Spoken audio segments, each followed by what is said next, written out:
Tayo muli sa 6 na official entries ng Pure Gold Sine Panalo bago natin i-announce ang piniling Always Panalo full-length film ng Pure Gold. Mukhang ide-diretso na natin dahil excited na rin kami malaman kung sino nga talaga ang papangalanan natin at tatanghalin na Always Panalo film sa full-length film category at makakatanggap ng 25,000 pesos worth of gift certificates from Pure Gold. Congratulations to Love Story! Once again, to present the trophy for Always Panalo Film Full-Length Film category, Miss Piedad.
Na-confuse ako ng slide.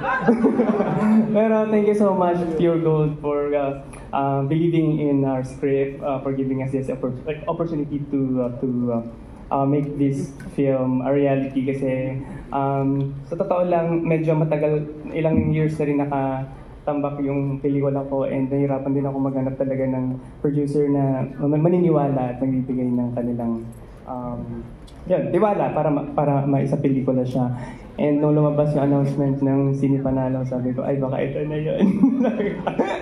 So yun, dagli-daglian kong siyang isinubmit, and ayun, tuloy-tuloy na. Maraming salamat, Direk Chris, Miss Ivy, for believing in us.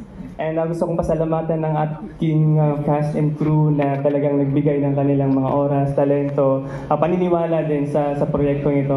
Marami akong mga ikukwento tungkol sa aming mga pinagdaanan. Pero sa nga na lang, baka mamaya.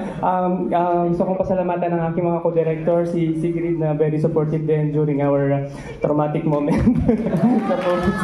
Thank you so much, Sigrid. Saka sa aking mga filmmakers, sa mga young filmmakers, pagpatuloy po natin ang ating mga adhikain.